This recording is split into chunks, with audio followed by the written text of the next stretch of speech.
Good ball.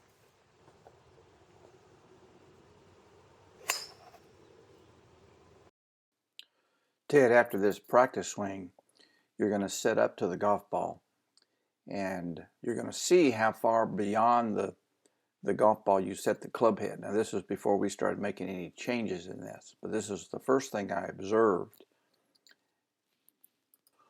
When you set the club out that far, it forces you to pull the club in towards the ball on the downswing, and that creates a pathway that's too far to the left, and you end up putting a slight spin on the ball with that type of setup.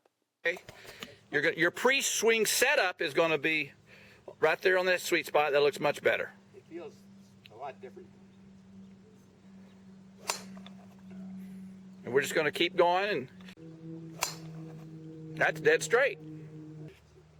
So now you have to actually swing in to out, like that. That was a much more in to out. You didn't hit it solid, but the path and face had a good relationship.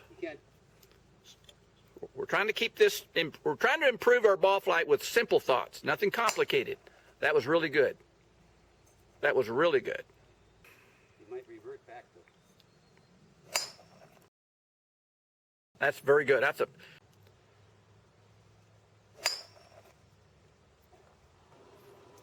This is definitely, all of these have a different path into the golf ball. You're now approaching the ball from the inside much better. And that's the center of mass of your club head is going right through the center of mass of the golf ball. That's what compresses the ball.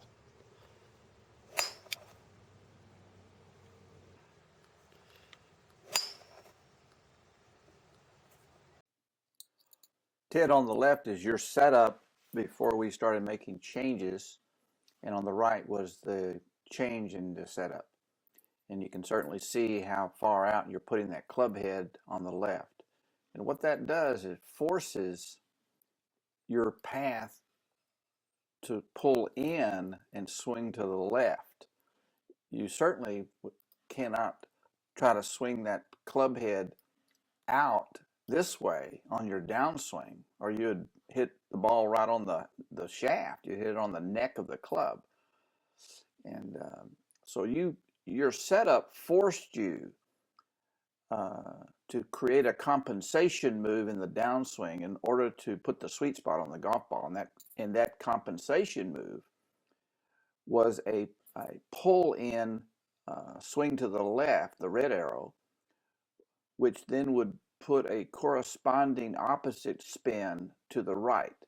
And so you'd give it that glancing blow and not really get a very much compression of the golf ball. With your new setup, you don't have to make that compensation move. Your downswing now will be able to swing out or straight and hit the sweet spot. You can return the club head where it started on the right. You cannot return the club head where it starts on the left. You have to return it in a different position. So just that one change alone allowed your subconscious swing pattern to adjust to that ball position. And on the left, when it made the adjustment, it had to swing left. But on the right, in order to return the club, hit the golf ball, it didn't have to make any compensation move. It could just swing its normal, natural athletic swing. And so that's why you started hitting the ball much more solid. It even had a different sound on it when you hit it.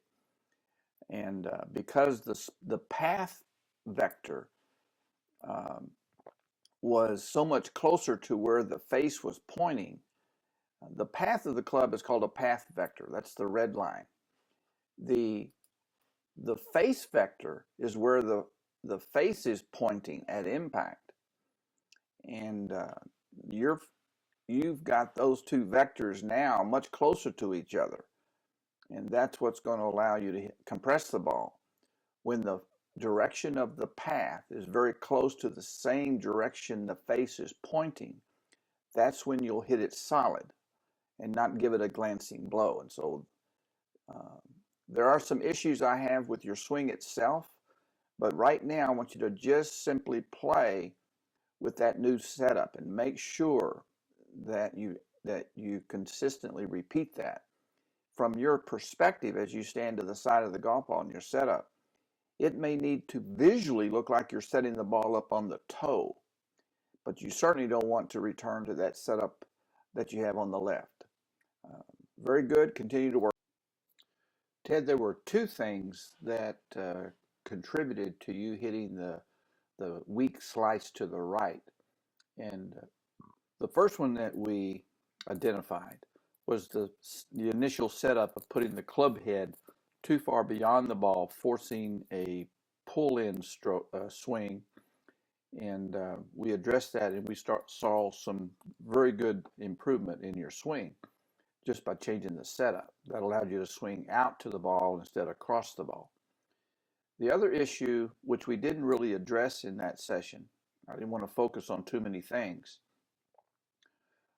and that is the swing itself. On the right is your swing at the golf ball, and on the left is the practice swing you took just prior to that golf ball swing. And you're going to see two entirely different swings. Let's look at the practice swing, which is the better, more natural, and correct golf swing. This is a practice swing as you come through. I'm going to stop it right at the impact position right there. And you can see that you're driving into the left leg. If I were to draw a straight line up, you've got your belt buckle right on top of your left foot. Your weight is on their left side. The average pro will have 85 to 90% of their weight on their left foot at impact. You can see that you're coming off of this back leg and driving this way. The ankle to knee lines are driving towards the target. So that's a very good position. That's the position the pros are in at impact when they hit a golf ball. Now, after you've done that practice swing, you set up to the golf ball, and let's look at your impact position. See how you're falling back? You have a very severe reverse weight shift. And so now, if I were to draw that red line from the ankle up, your entire body is behind that line. In fact, I can see your left heel coming off the ground. And you're not driving towards the target, you're driving actually away from the target a little bit. And so the reverse weight shift is also a move that causes your swing to go to the left, but also you'll hit a lot of thin shots. You will start when you're moving to the left side, like you have over here, the depth of your club head will stay on the ball longer.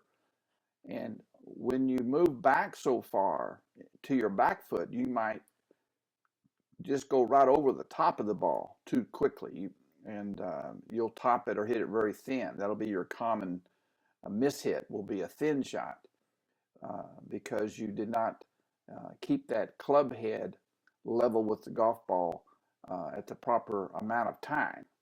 So that would be the second thing I would work on is I would show you some drills on how to move your weight to the left side the way you do on your practice swing, so that you can retrain your ball swing to be more like